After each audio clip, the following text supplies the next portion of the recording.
the name of the Lord. Blessed be the name of the Lord Most High. Blessed be the name of the Lord. Oh, blessed be the name of the Lord. Blessed be the name of the Lord Most High. Okay, this morning I have an old song, and it's talking about that. Psalms 34. I will bless the Lord at all time. His praise always will be continually in my mouth. So I just want to sing it. I didn't know if I sing it first. Anyway, the second song is also new, but it's about Him. It's not about me. It's not about music. It's not about playing well. It's not about how well we can perform. It's about touching His heart. And I want to sing this. I will bless the Lord at all times, at all times. His praise shall always be continually in my mouth. My soul rejoices in the Lord. Oh, magnify the Lord with me. Let us exalt His name together, and let's bless the name of the Lord. For He is great and mighty, for He is great, greatly to be praised. For He is great in mercy, I will praise your holy name. For He is great in power, for He is great, fortresses are God, for He is great. I will bless the Lord of Lords, for He is great, for He is great, ready to be praised, for He is great. I will bless your Lord. Bless the Lord, bless the Lord at all times, at all times. Bless the Lord, bless the Lord at all times, at all times. I will bless you with all that is within me. I will bless the Lord.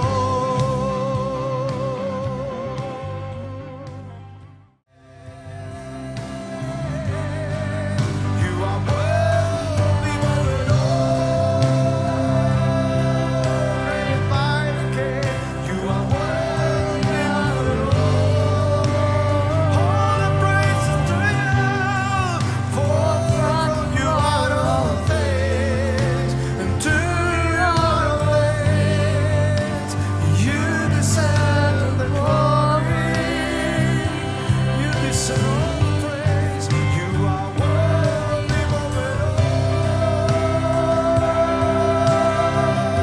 You are worthy of it all. For from you are all things, and to you are all things.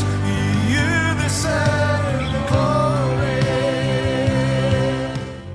For He is worthy of it all.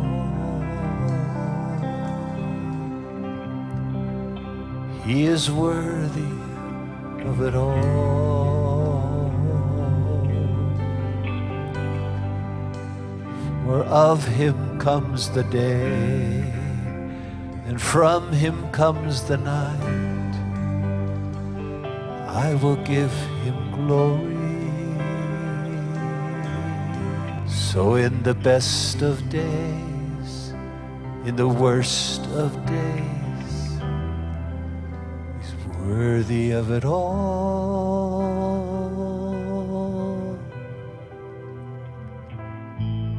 With the best of news or the worst of news, He's worthy of it all.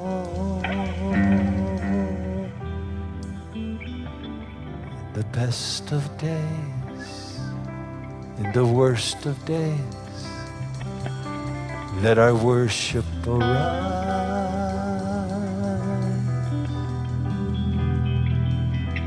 In the best of moods, or in the worst of moods, let worship arise.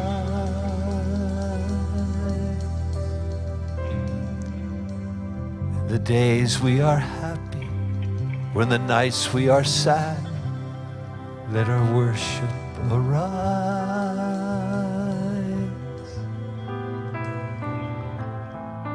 When we're in need or not in need, let our worship arise. For He is not the day, and He is not the night. For He is both. He hides in both. So give Him all the glory. Though you see Him in the day, but you don't see Him in the night, He's there all the time. For He loves you when it's day, and He loves you when it's night. For He doesn't change when we're happy or we're sad. For He's always the same.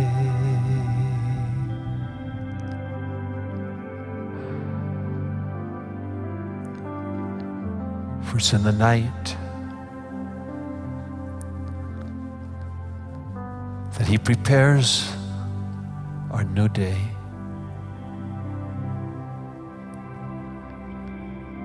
During the day we enjoy what He prepared in the night. For He's always creating new things.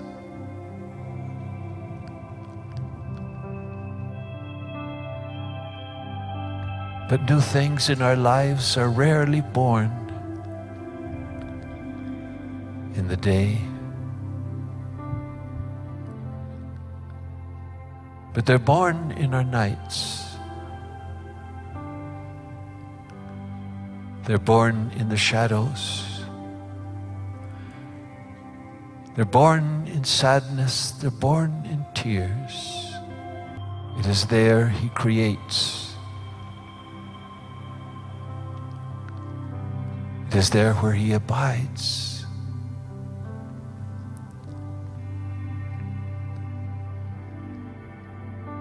For He didn't create the day and the devil created the night.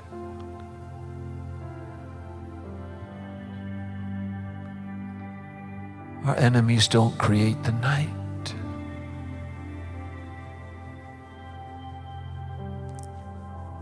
Oh yes, they try to scare us when it's dark and try to convince us that there's not a day coming, or that we've used up all our days and all we have now is nights. But no, He created the day, the sun that lifts the shadows, and created the night.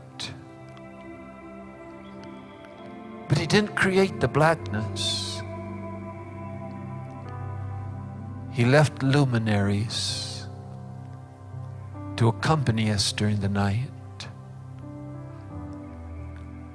Yes, in the darkest night of Abraham, who had forgotten after waiting so long.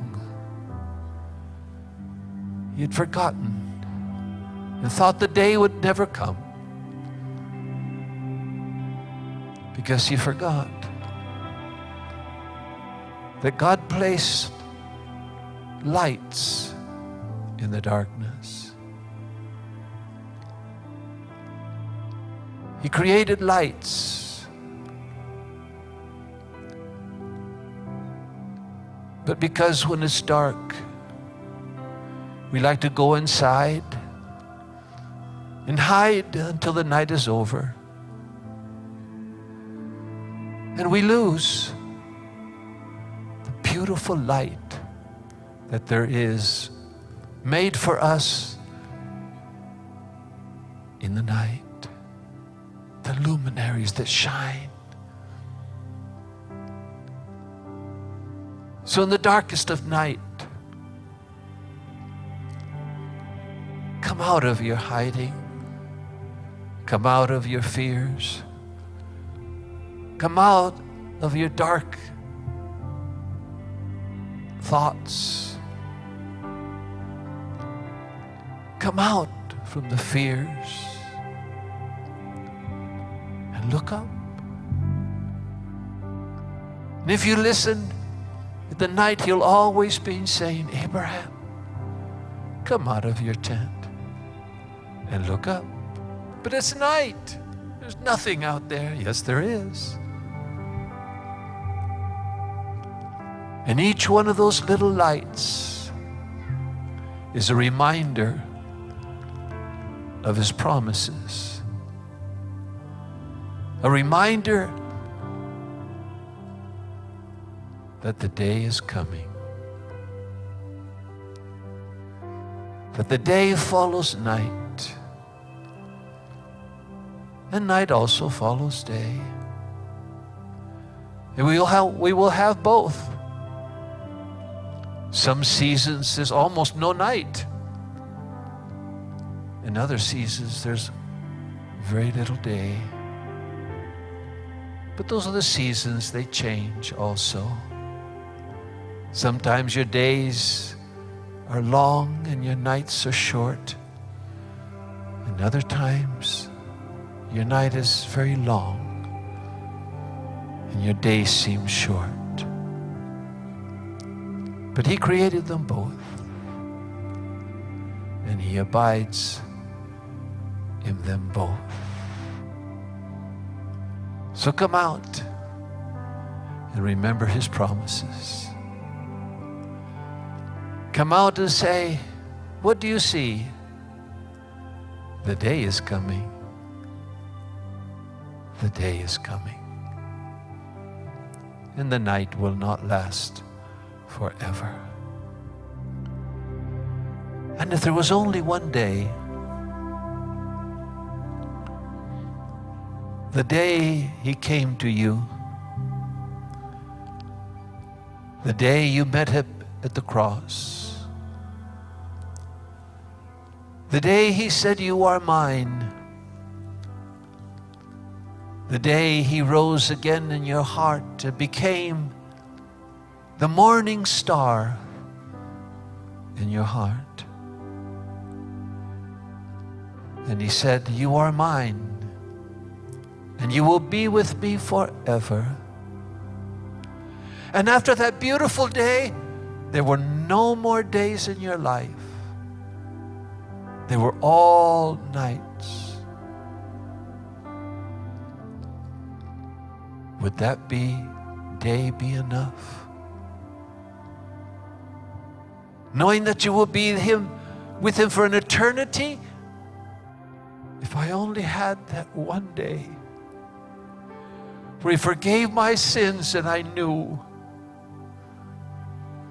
no matter what I had to go through in life,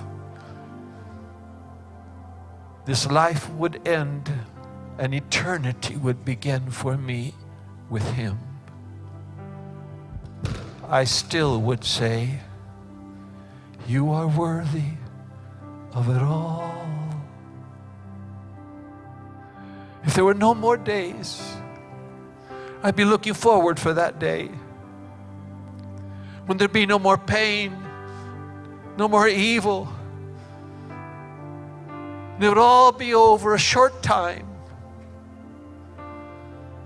But knowing that I'm saved, knowing that heaven is mine, that Jesus is mine, that no one can take that away. No one can change what happened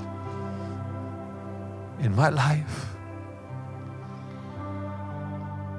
I'd still say, you are worthy of it all. Just to know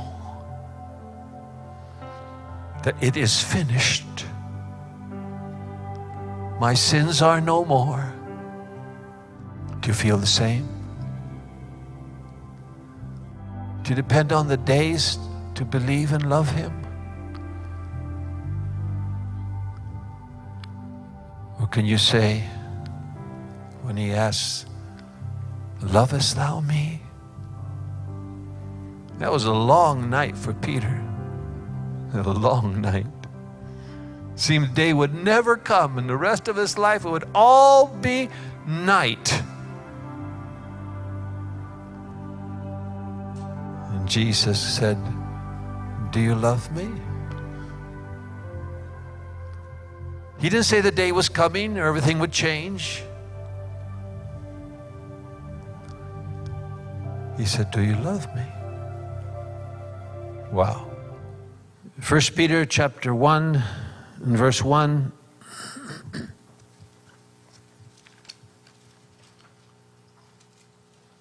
Says, Peter, an apostle of Jesus Christ.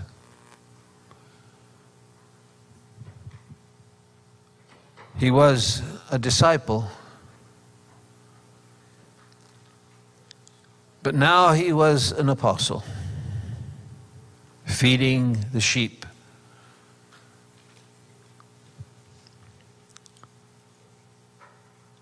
The flock of the church. It says, Peter, an apostle of Jesus Christ, to the strangers scattered throughout Pontus, Galatia, Cappadocia, Asia, and Bithynia. Strangers. The word in Greek is parapidemos, which refers to people like, a lot of us here. Strangers means, that word means one who comes from a foreign country into a city or land to live there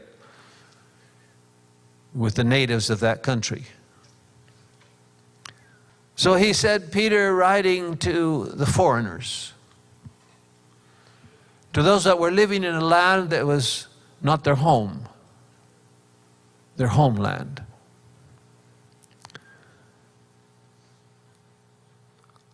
And then he says, to the strangers scattered. That word is diaspora. Those that have been scattered away from their home. They were Jews who had been converted to the Christian faith, who had faced the most difficult circumstances. It was those that were scattered throughout the land when the Romans came and destroyed their homeland, Jerusalem, the great city, and left it a plowed field, so the city was no more, could be seen no more as a city on the mountain. Was nowhere to be found. And they were all cast as foreigners to live in another land. And Peter wrote to these. There were those that believed in the words of Jesus when he said, when you see this coming, when you see Jerusalem begin to be surrounded or sieged, if you're up in the mountain or if you're in the field, don't come back. Don't go back to get your money, your gold, your family even. Don't go. Just immediately, wherever you are, flee. Those are the ones Peter was talking about, too. writing to. They had to leave everything, lose everything. Everything from the feasts, the customs, even perhaps the food that they were accustomed to. And then in verse 2 he says, to the elect, according to the foreknowledge of God the Father,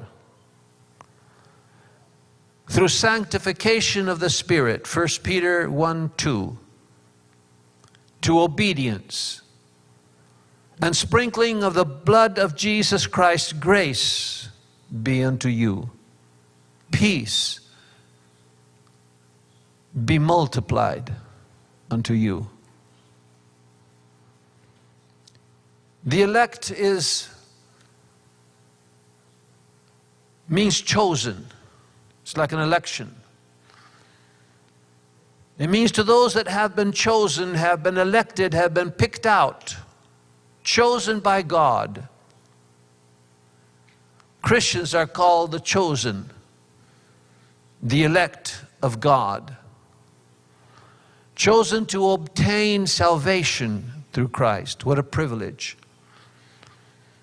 As Paul wrote to the Ephesians in Ephesians 1:4, he said, according as he has chosen us in him before the foundation of the world. Strange mystery. Chosen from way back there, foundation of the world. He says you have been chosen before your mother, your father, your grandfather existed. We are the elect that have been chosen to belong to him, to be holy, to be separated from this world, to become foreigners in this world,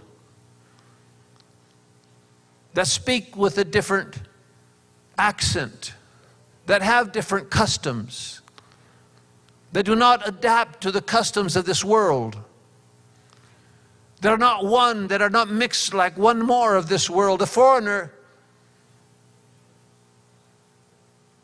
it's very difficult for him to try to mix and try to be like a native. As soon as you open your mouth, they say, oh, where are you from?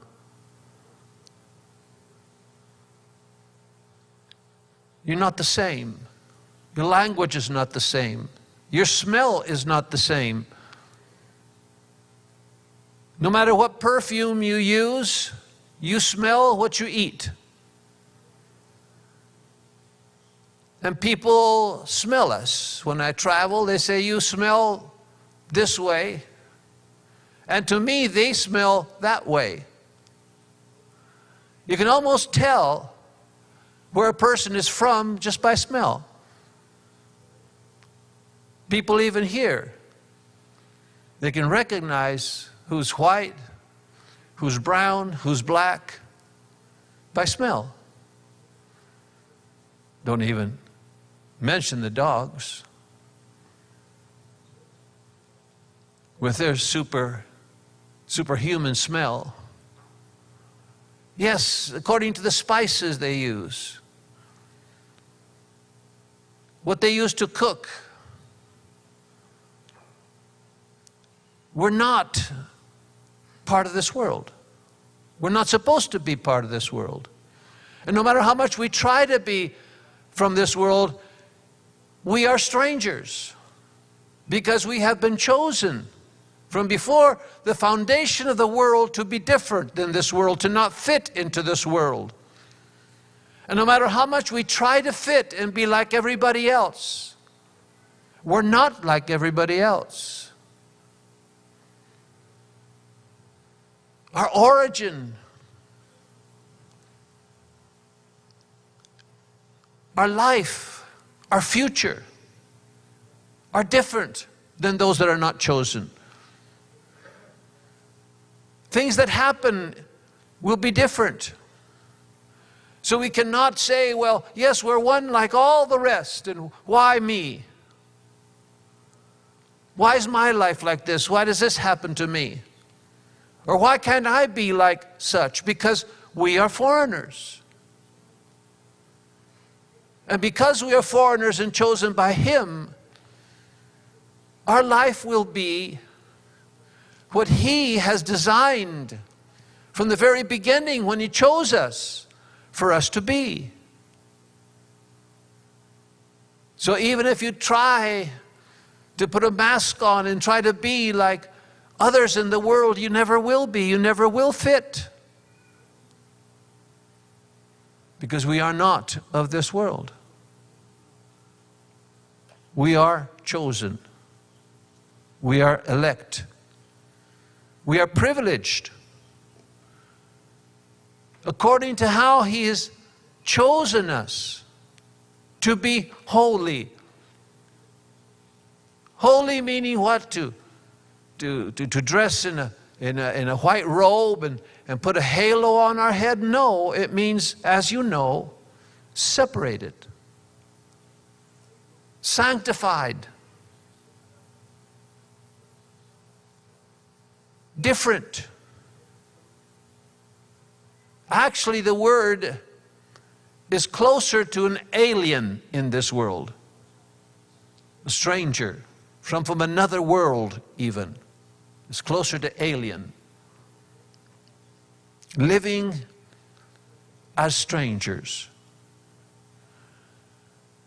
Trying to not call attention by doing things like others do, like dressing like they do, or doing what they do. Maybe we can pass without people realizing that we're different.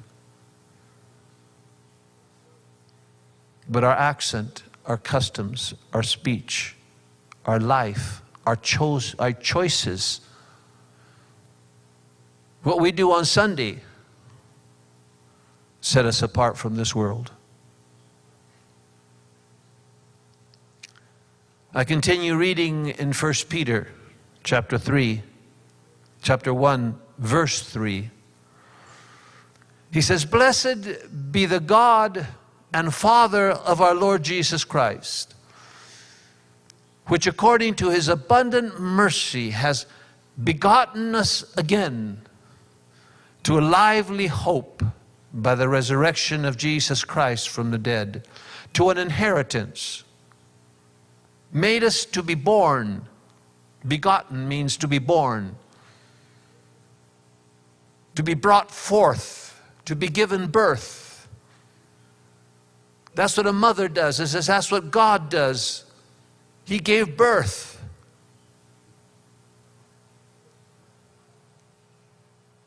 Gave birth to us,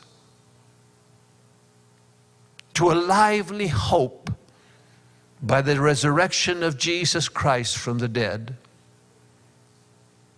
And we were born to an inheritance that others do not have, that this world does not have. An inheritance that only the chosen have. An inheritance that cannot be taken away, cannot be corrupted, cannot be spoiled, cannot be ruined, will not lose its value. An inheritance that's incorruptible, undefiled, that fades not away, that's reserved, that's waiting for us in heaven for you. The chosen have been born, birthed by God, and given an inheritance that's waiting for us, that cannot be corrupted, cannot be undefiled, will not be stolen, will not fade away. And heaven's inhabitants will only be the chosen. There'll be none in heaven that have not been chosen, that have not been birthed by God, because they are called sons of God, birthed by God, by the will of God. No church, no pastor, no minister can beget or choose. It is God that chose before the foundation of the world. A preacher can preach, but he cannot choose. He cannot say, oh, I like you, or I think you could be a blessing to the church. You're rich, or you're famous, or you have this capacity or profession that could be a big help for the church. Now, he might be able to convince him to be part of this club, but he certainly cannot make him a chosen one.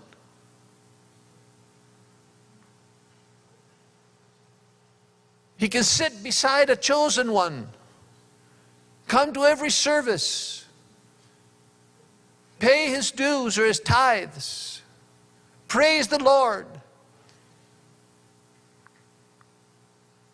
But only the chosen have an inheritance reserved, and only they will be in heaven.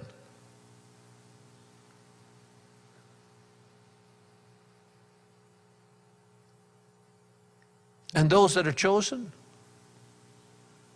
are going to be a strange lot. Paul said he has not chosen the brightest. So if you're dumb, you fit right in. If you're not very intelligent, if you're kind of slow, you fit right in. Not many rich.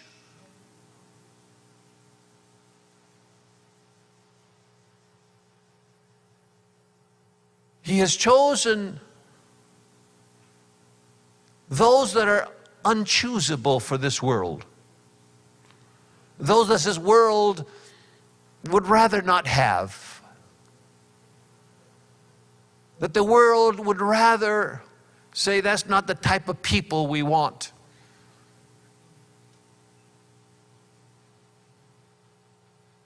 And not only that, but he'll choose people. God gave to John, the beloved disciple of Jesus, to be able to see things that would happen in the future and how they would be in the future. And so John was allowed to see up in heaven, see those that were chosen, see those that were in heaven after earth was no more, or a new earth was made. And it's written in Revelation chapter 7 and verse 9.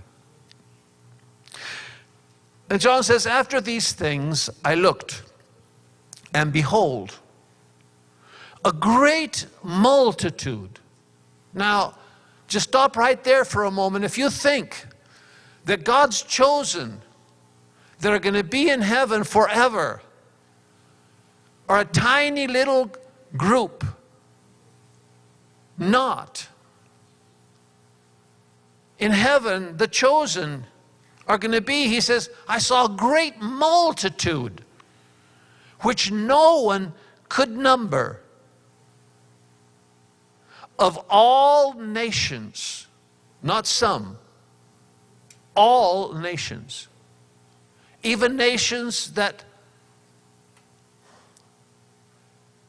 don't exist anymore, that existed in past times, nations that were formed after the World War II that didn't exist before, and nations that will be formed in times to come. There will be nations that aren't nations right now. So all nations, past, present, and future, all tribes,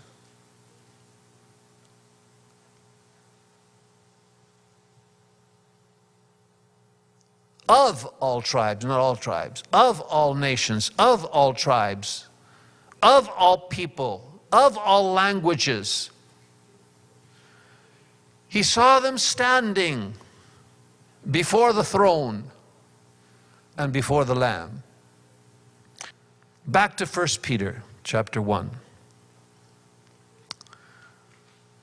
After saying in verse 4 that he has begotten us, chosen us for this inheritance that's reserved in heaven, he says the chosen ones, verse 5, 1 Peter 1:5, they are kept by the power of God through faith to salvation, ready to be revealed in the last time. Kept by the power of God. I like that. Sometimes we think that we have to take care and always, no. He says, I'm keeping you. It is God that gives us the desire, the will, and the strength to do what we can do, must do, even want to do. But he keeps his chosen one. Don't need to fear. Those chosen ones will be kept by God. They'll go through the fire. The flames won't light on them. They'll go through the waters. The floods won't drown them. Kept. He's not going to lose. Jesus said, I have not lost one that you've given me. Kept. Oh, what a wonderful, wonderful peace it is to know that underneath us, there's a great hand. And we think that we can fall. Well, but there's a hand right there. You say, oh, I could jump off the plane. Right there's a hand. Kept by the power of God. Oh, what a wonderful assurance. What a wonderful assurance. Wherein you greatly rejoice. Oh, yes. Rejoice because we're chosen. Rejoice because we're kept. Rejoice. Do you have it there? 1 Peter 1:6. Oh, so we must rejoice greatly. Oh, wait a minute. Are you sure you're 1 Peter 1:6? I thought it was going to be rejoice because we're kept, because we're chosen, because his...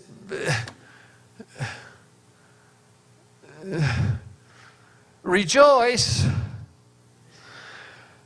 though now for a season the chosen ones, if need be, you are in heaviness through manifold temptations. So it means that we can be chosen and be kept by God, but still don't live the life of Riley. Doesn't mean we don't have to go through difficult things.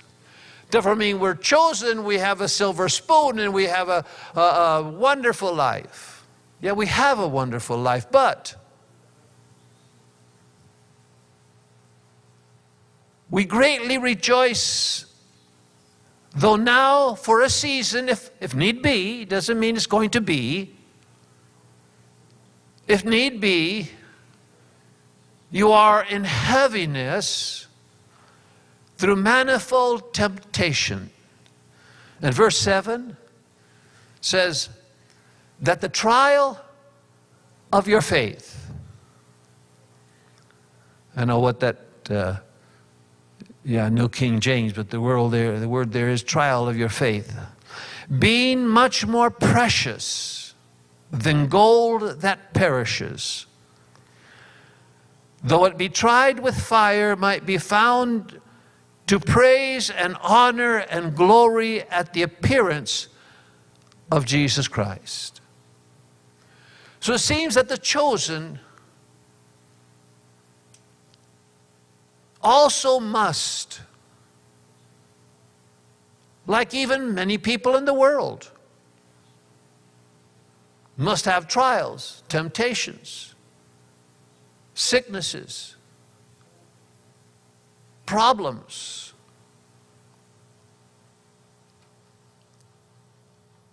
But that doesn't mean that we're not chosen. It says that there's a reason for that, because that trial, that circumstance is something very precious, more precious than gold than perishes. Though it be tried with fire, might be found to praise and honor and glory. Praise, honor, and glory is that trial. At the appearing of Jesus Christ, whom having not seen, you love, in whom though now you see him not, yet believing you rejoice with joy unspeakable and full of glory. Glory might be found in glory.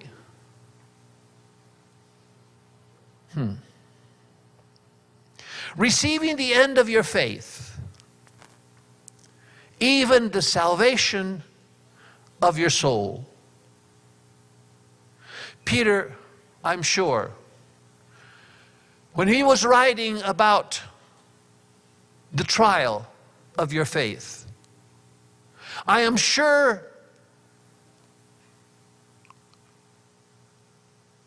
that as he was writing this, he was had in mind the trial of faith that he had to go through. Now he was an apostle. Now time had passed since that trial. But when he wrote that the trial of your faith, being more precious than gold, might be found in praise, honor, and glory at the appearance of Jesus Christ, he remembered. How could he forget? It was a marked place upon him, a scar in his life that could not be erased. The day of the trial of his faith. And Jesus told him that it would happen. Jesus told him that he would be tried. Jesus told him in Luke chapter 22 and verse 31 and 32, he called out. He called out his, how can you say, his carnal name, his worldly name, the name that connected him with this world and with his nature and with his character and with his moods even. This time he called him Simon. But other times he called him by his full name that described who he was. At other occasions he said, Simon, son of Bar-Jonah, son of thunder, who was always putting his foot in his mouth, always reacting, son of thunder. he would call him. But now, he had already addressed him as Peter. Thou art Peter. Upon this rock I will build a church. I will give you the keys to the kingdom.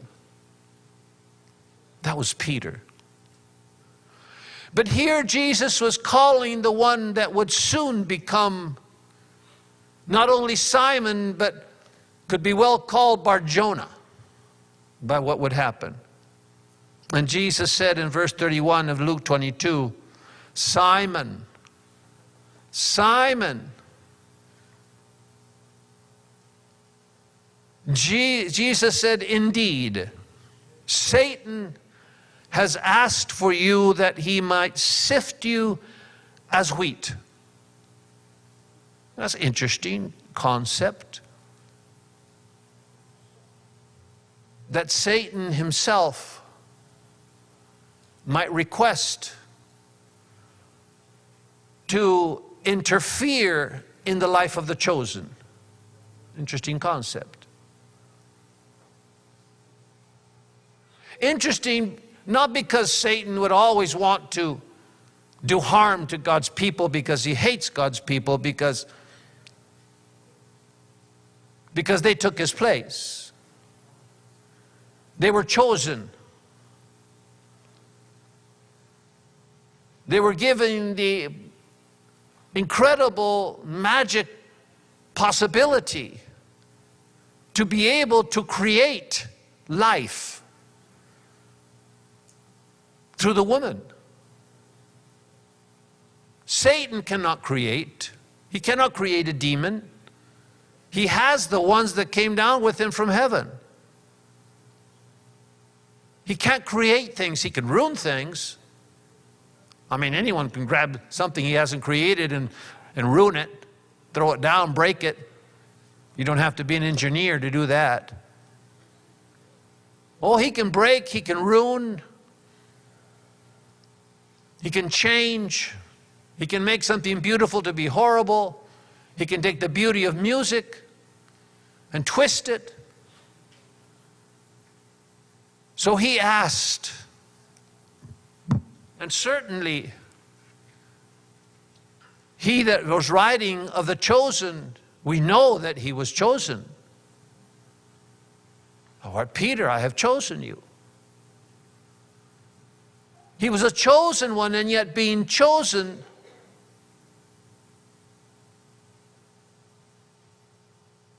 he was asked for like Satan asked God to be able to touch Job. So, Satan has asked for you that he may sift you as wheat. But I have prayed for you, verse 32. In other words, Jesus was saying Satan has asked. He didn't say he asked me. He's asked the Father. Listen, you've done all this for this guy. You made him walk on the water. You gave him the keys to the kingdom. You made him the head of the disciples. Then call him an apostle. Let me show you what's there. The one you've chosen. Let me touch him and see if he's so special. Strange. I don't understand that. I wish that wouldn't exist. I wish you wouldn't ask to do things to me. I don't like things to be done to me. Do you like things to be done to you, especially if the devil asks for it? No. I don't choose, I don't want. I like to live a life without any problems, without any sicknesses, without any lack of money, without any... does everybody like that type of life? Does everybody have that type of life?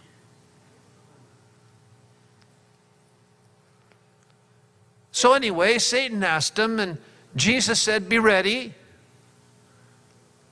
Because it's going to happen. He wanted to sift you, to shake you up, to shake up your life, to have an earthquake in your life where everything was so nice and suddenly the ground is shifting under your shoes. He wants to sift you.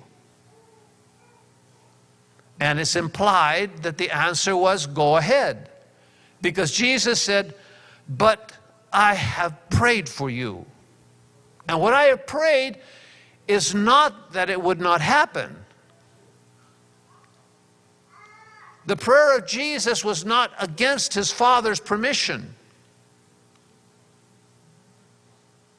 His prayer was, I have prayed for you. And who did he pray to?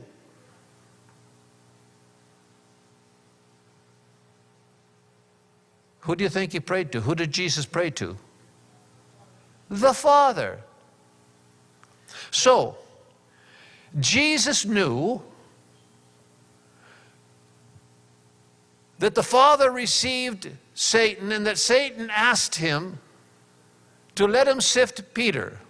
How did Jesus know that? Wow. Maybe one night there among the olive trees as he prayed every night, he saw, he heard, but that in itself is a story. He heard the interview, he heard the answer of the Father, okay, go ahead. And then he prayed to the Father, Father, I just heard you gave permission. Now I want to pray to you, I want to ask you something. And Father, you know everything I ask you will give me. He said that.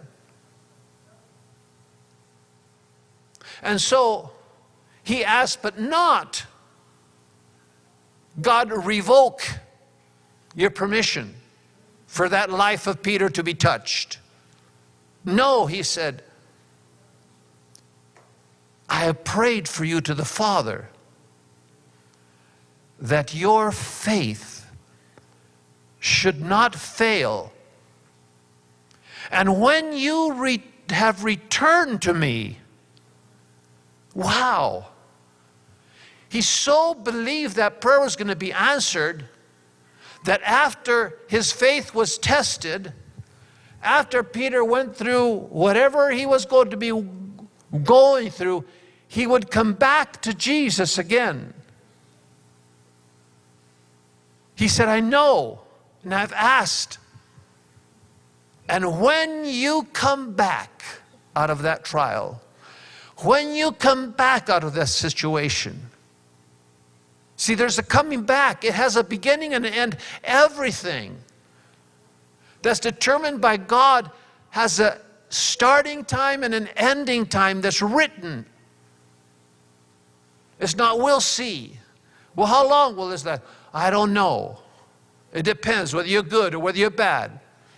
Whether you make good decisions or bad decisions. No, it's written in the time and designs of God that have been written far in the future, of lives that haven't been born yet that are chosen.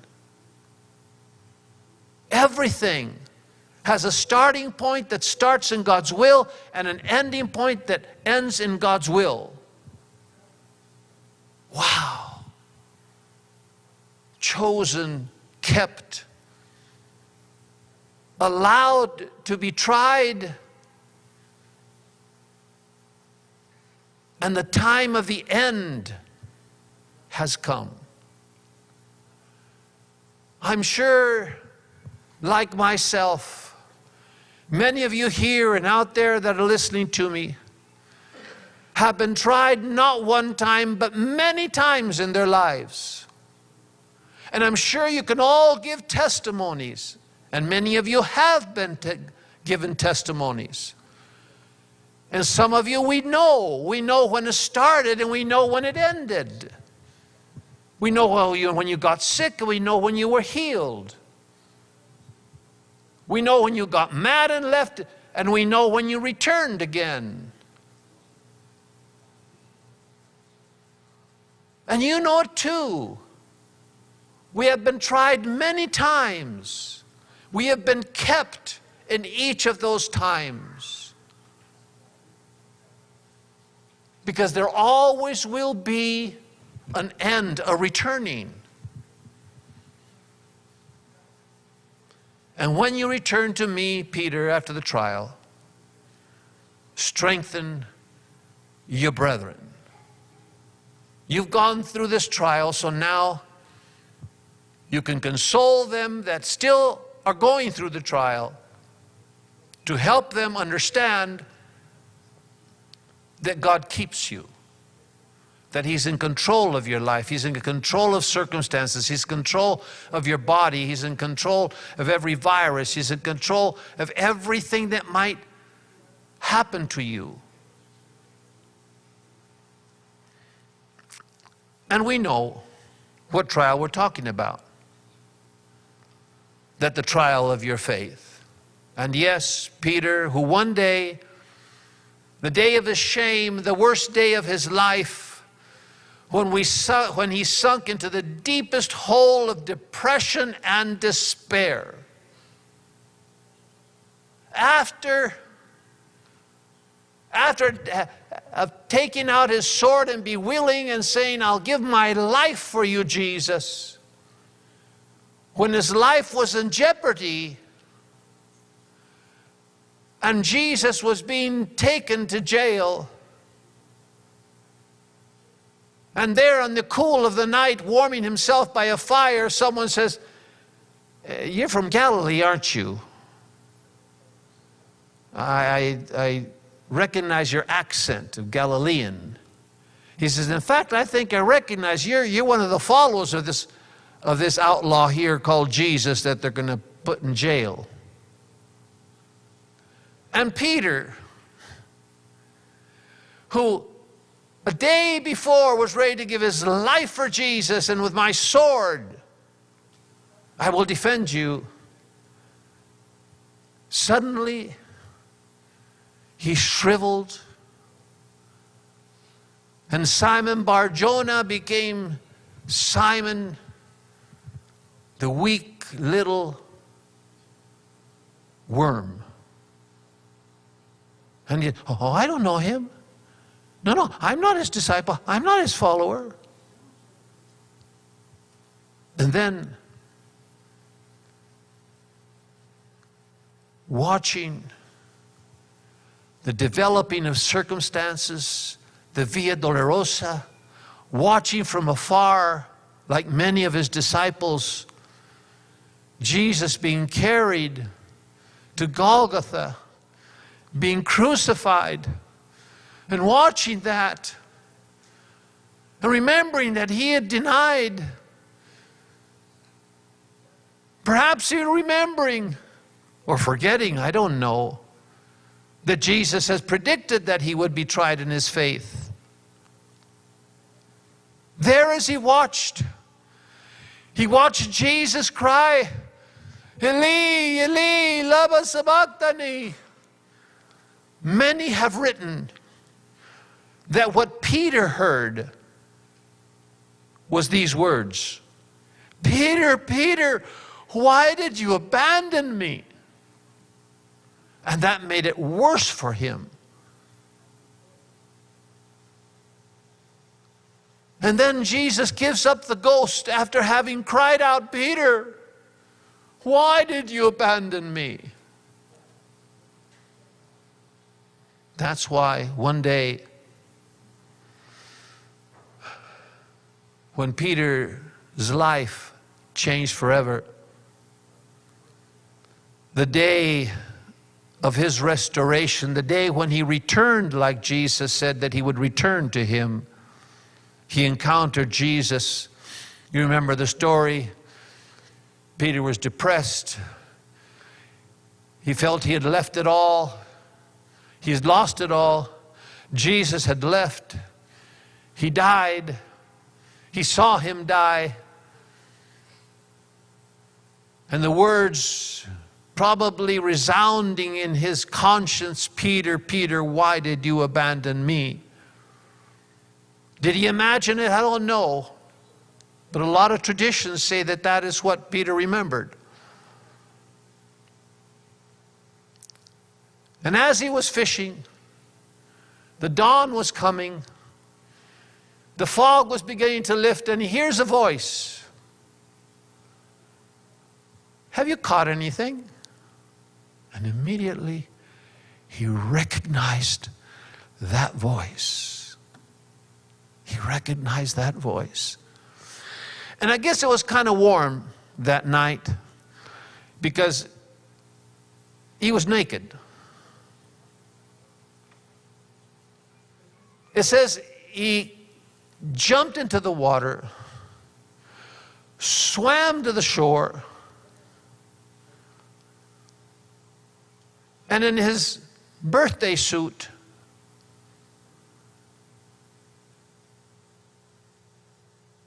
he walked up to the shore, and there was a man making a barbecue. There's a man with some stones, a fire, coals, fish probably on a stick over those coals, some bread. And he stands there before that man that's looking down to the fish. And he's saying, is it? Is it not? Could it be? And the stranger looks up, and it was Jesus. Oh, the emotions, the thoughts, what to say. I'm sorry. What did he say? What did Jesus say? We don't know. They didn't write that best part of the story. I would like to see, okay, now, what do you say, Peter? Come on, get down and grovel. No, not really, because I've been there, done that. But the conversation becomes written word by word. When they finished eating the bread and the fish, then Jesus, John chapter 21 and verse 15, when they had dined, Jesus spoke and said to Simon Peter, Simon, son of Jonas. Oh, that must have made him cringe when he heard those words. Do you love me more than these? And he said, yes, Lord. You know that I love you. And Jesus said to him, feed my lambs. As you know, as I've preached it before, as it is well known, but let me remind you, we only have one way to say love. In English, love. In Spanish, amor. In French, amour. But in Greek, there was many words. So, in these words that Jesus spoke to him and is written in Greek, when they finished dined, and Jesus said, Peter, son of Jonas, son of thunder,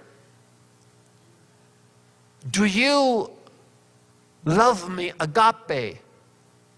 It's the highest word there is for love that's attributed to God's love. It's so great, so powerful. That's God's love. Jesus said, do you love me like I love you? He was God. He could love with the love of God. He said, do you love me like I love you? What was he going to say? Yes, you love me and you died for me. I love you and I forsook you, denied you.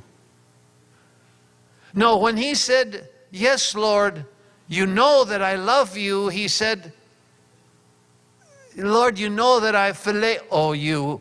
You're my friend. I love you like a friend. What was he going to say? What more could he say? Like a brother, like a father, like a mother, with all of his heart? No. It was reduced, all his relationship now, that the only type of love he had left, and he recognized it. If I had more love, I would not have failed. Yes, I love you, phileo, like a friend, not even a brother.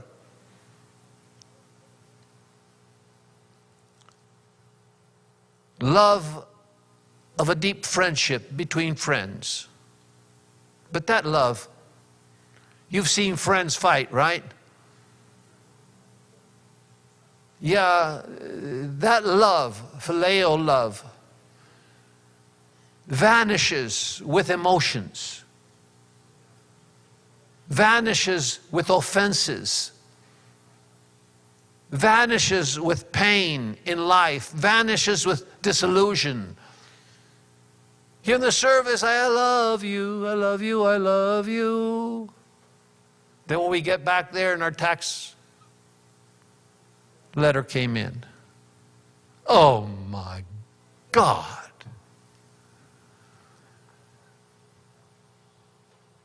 Disillusions of life, pains of life, emotions. It's so easy to say, I love you, Lord, with your emotions, and then, you know, emotions fade. You know what you felt in the service, suddenly there, you don't feel it anymore. You don't feel that love. That's what phileo is. And so Jesus again asked him, Simon, son of Jonas, agape, do you love me like I love you, like God loves you?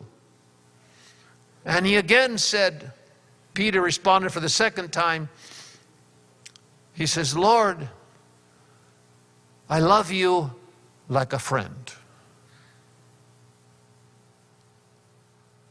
And I thought I lost that friend. What a friend we have in Jesus. Yeah. That's the love with what so many times in our lives, out of the service, when we're in this world, when we're in problems, when we have to do this and that and love, suddenly it's a friend. It's that type of love.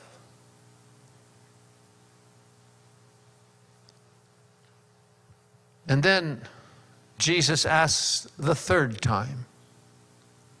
But this time, Jesus didn't say, do you love me, agape? Do you love me like I love you?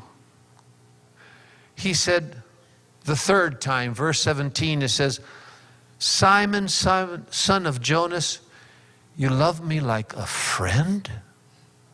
Like a friend? He repeated the word that Peter used. He stopped insisting to know if he loved him with a big love. He said, Peter, you love me like a friend? Really? Come on, man. Jesus said, phileo?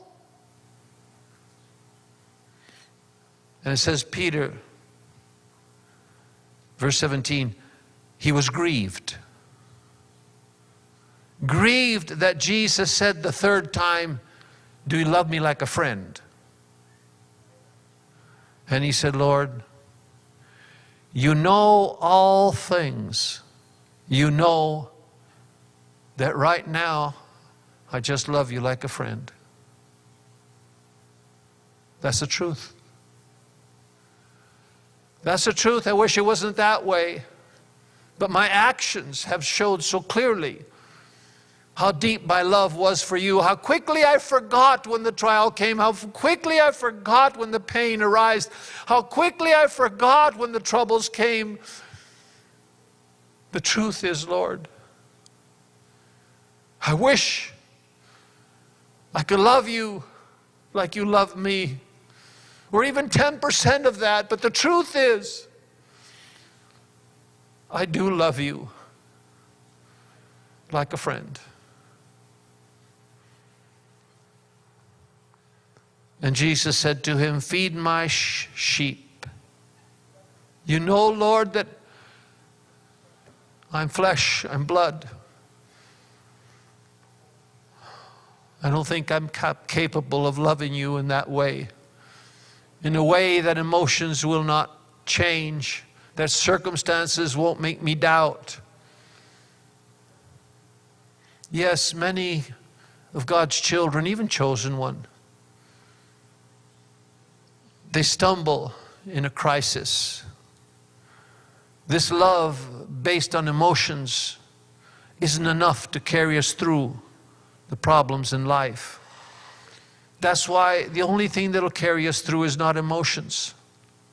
It's not circumstances. The only thing that'll take us through is faith. That's why Jesus said, I prayed to the Father that your faith might not fail. When everything else, faith, that strange but powerful word will carry you through. As you look up, like I said before, at the stars in the middle of the darkest night, and they beam to you, the Lord said this. The Lord promised this. His word says, do you remember that day when I spoke to you and you knew so clearly His promise? And faith locks on, grabs hold of that hope, grabs hold of that word, because emotions will make you lose the grip. You have to tie yourself to a star. Yes, those promises, just wrap them around. Don't expect you to be able to hold on in times of trouble. You won't be able to hold on. You'll lose your strength sooner or later. So just tie a knot and say, Jesus, you promised. I don't know how, I don't know when. I'll just let go. I'm still there. That's the promises.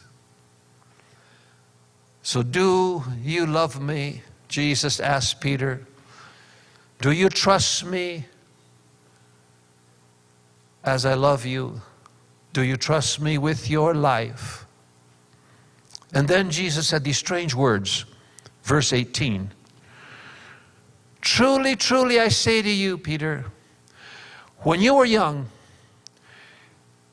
you girded yourself and walked where you wanted to. Girded mean, put up your pants and put your belt on and go where you wanted to go. But when you're old, you're going to stretch forth your hand and somebody else is going to dress you and carry you where you don't want to go. And this he spoke, verse 19, signifying by what death he should glorify God. And when he had said this, he said to Peter, follow me. This he spoke, signifying that by some death he would glorify God. Death would glorify God. How strange. The two don't seem to fit together. Yes, Peter would finally find the love to be able to say, yes, Jesus, I love you like you loved me. He found agape. One day during one of the strongest persecutions in Rome of the Christians, Peter was there in Rome.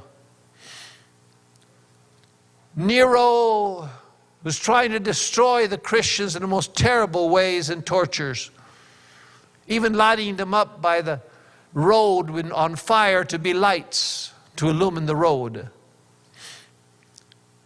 And this most terrible persecution,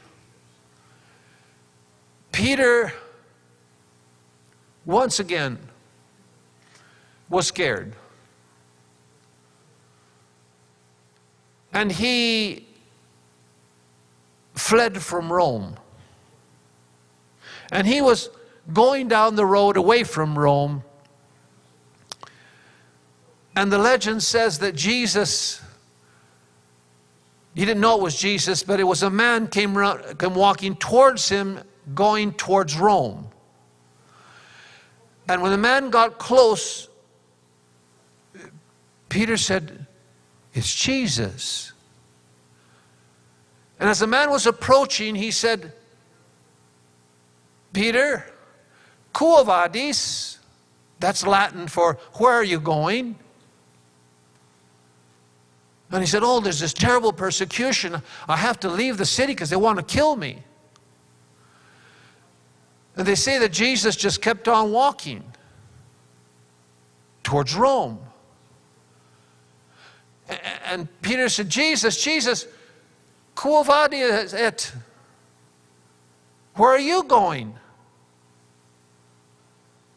And it said Jesus answered, "I'm going to Rome to die on a cross." And when he heard those words, he turned around, probably remembered his failures and his denying Jesus, and he went back to Rome.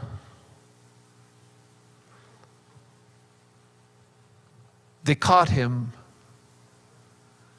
and crucified him. But Peter, when they were about to crucify him, he asked for a favor. He said, "I ask you for a favor. Please crucify me head down." Well, why? "Because I'm not worthy to die like my master died." And he was crucified head down. Jesus said, "When you die, you will glorify God." Wow. You never think of death of being an act of glorifying God, do we? We look at death as a defeat, as the most terrible thing.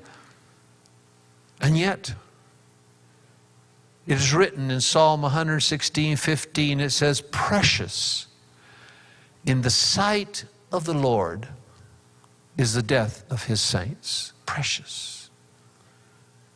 Faith trial more precious than gold.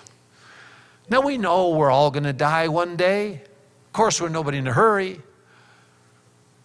But we all know that someday, over the rainbow, hopefully Jesus will come first and it won't happen.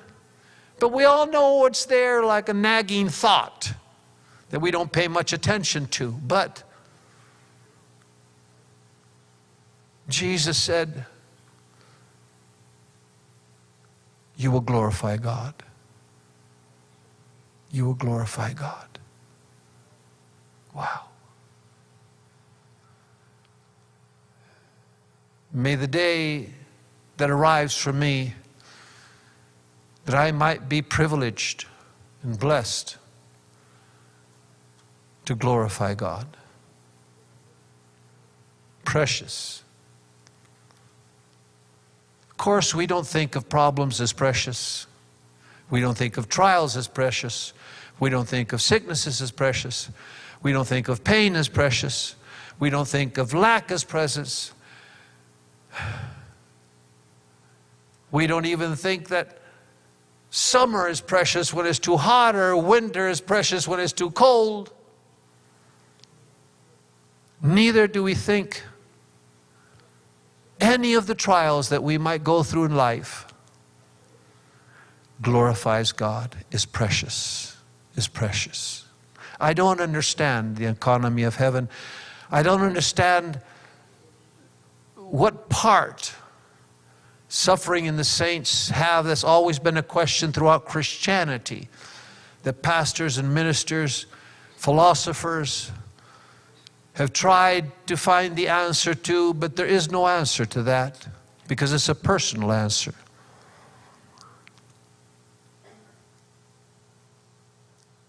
Though, he said to Peter, it be tried Peter said, though it be tried by fire. Fire. We all know, because we all been through trials, fires of doubt, fires of anger. Probably all the steps of denial is one of them, then the anger, then all these 10 steps of grief. And yes, it's a fire. It's a fire of doubts, of why me, trial that brings anger sometimes, fears, unbeliefs, even failures, sometimes even temporarily unfaithfulness, even shame. Why shame? Why shame?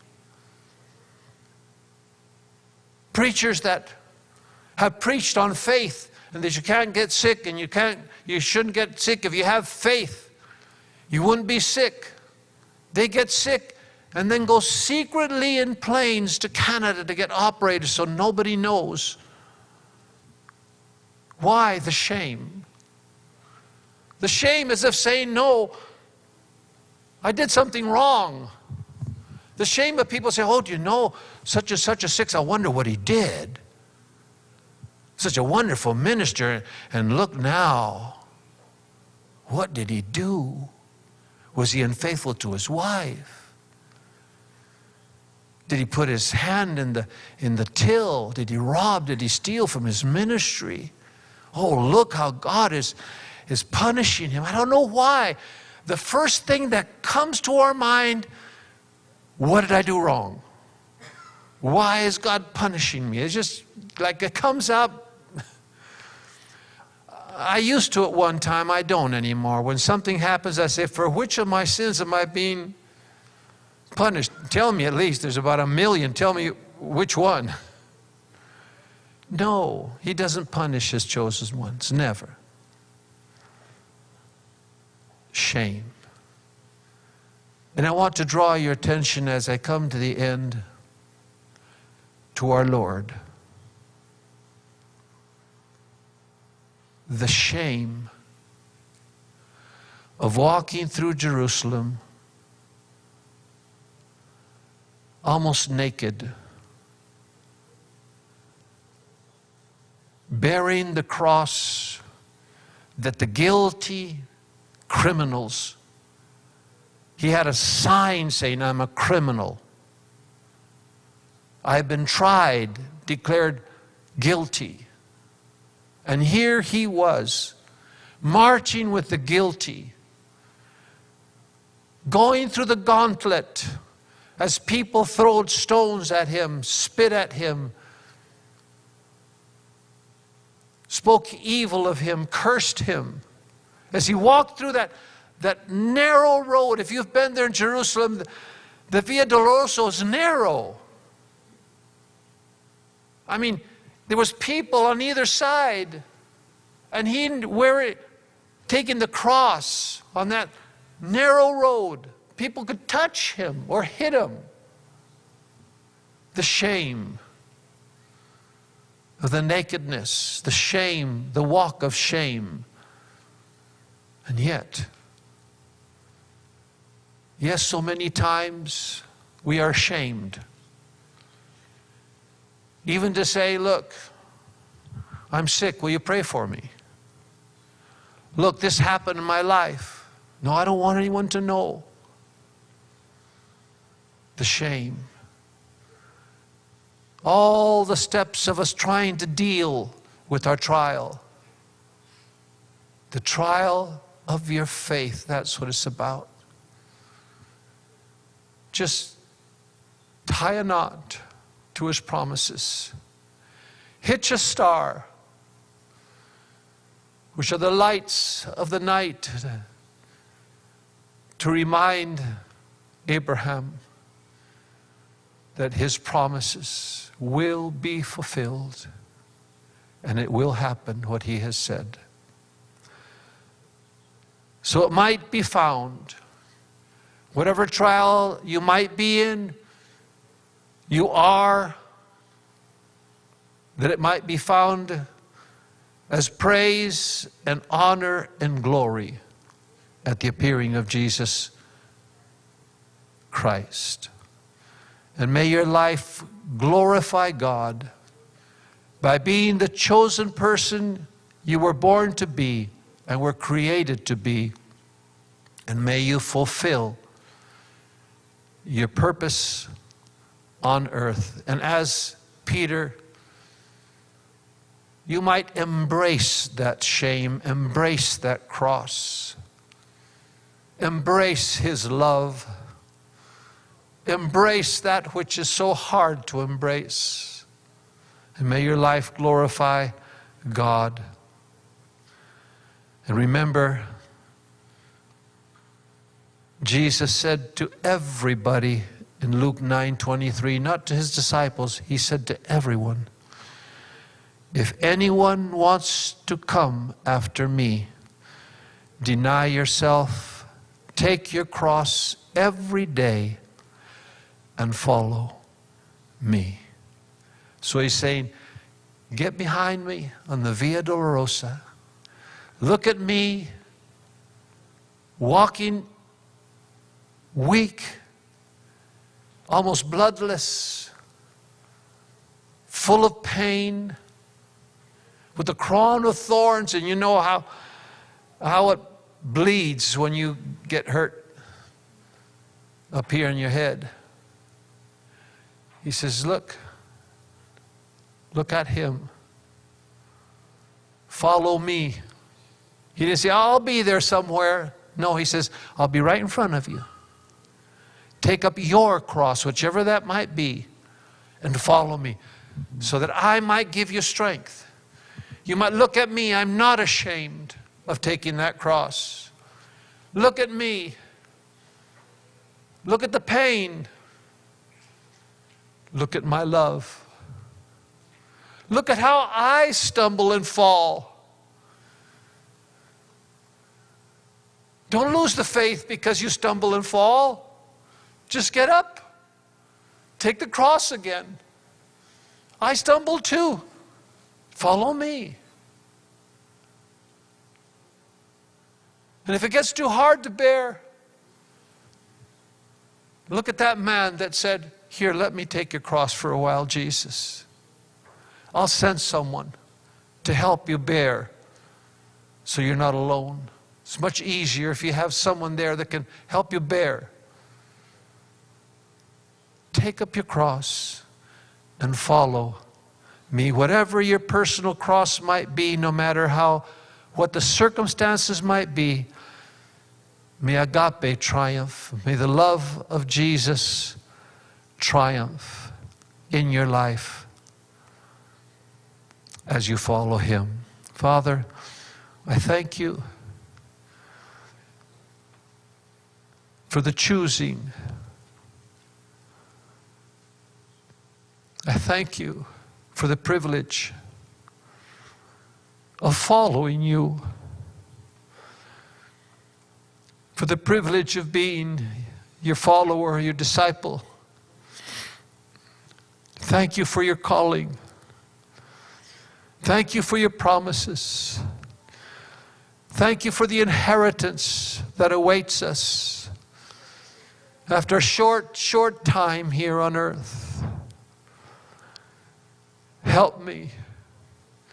Help me to be firm. Help me to remember. Help me to walk out of my tent in the night and look at the stars and remember your promises, your words. And of Jesus saying, I will never forsake you, never, nor will I leave you. Don't even think about it. I will be with you always till the end of time. And Lord, may our life glorify you. May you be glorified